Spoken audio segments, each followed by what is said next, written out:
Throughout this video, I would like you to keep this in mind. A fraction represents part of a whole. When something is broken up into many parts, a fraction shows how many of those parts are present, or how many of those parts you have. Sometimes the best way to learn about fractions is through a visual image.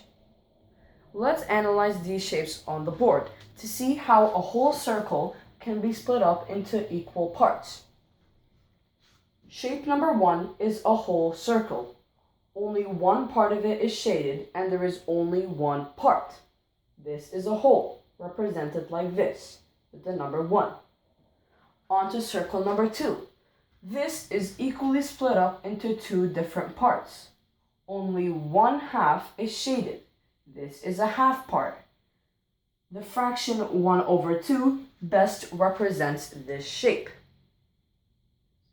Shape number 3 is split up into 4 different parts, each called a quarter or a fourth. The fraction 1/4 best represents the shape over here. Moving on. When writing a fraction, there are two main parts: the numerator and the denominator. The numerator is how many parts are present in a fraction. The denominator is how many parts the whole is split up into. Here we have the fraction 7/8, the 7 being the numerator, the 8 being the denominator. Fractions come in 3 different forms: proper, improper, and mixed. Proper fractions always have a numerator less than the denominator. Proper fractions always have a value less than 1. Improper fractions are the opposite. They always have a numerator greater than the denominator.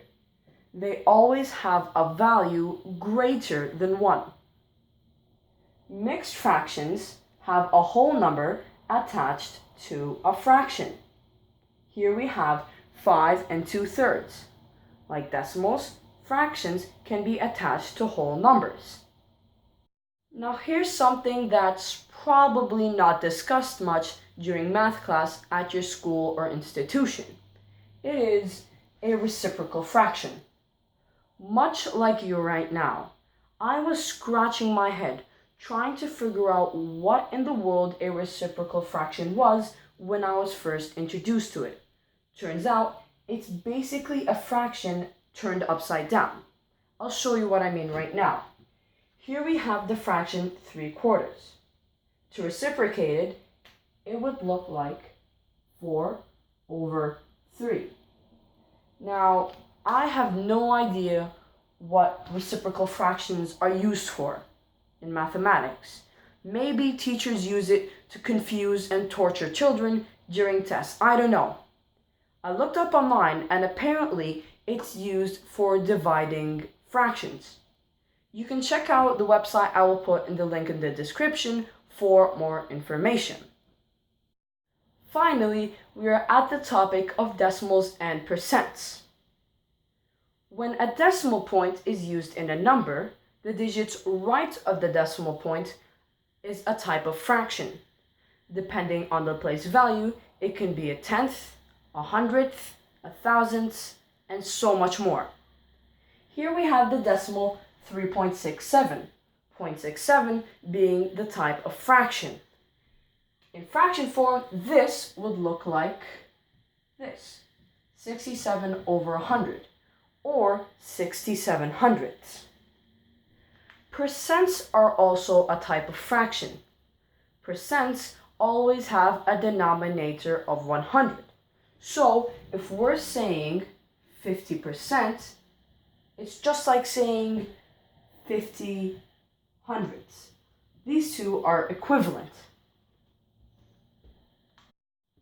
That will be all for today, guys. Thank you so much for checking out this video. Don't forget to subscribe, like the video, and drop a comment saying what you'd like me to cover regarding math or science with school just being around the corner.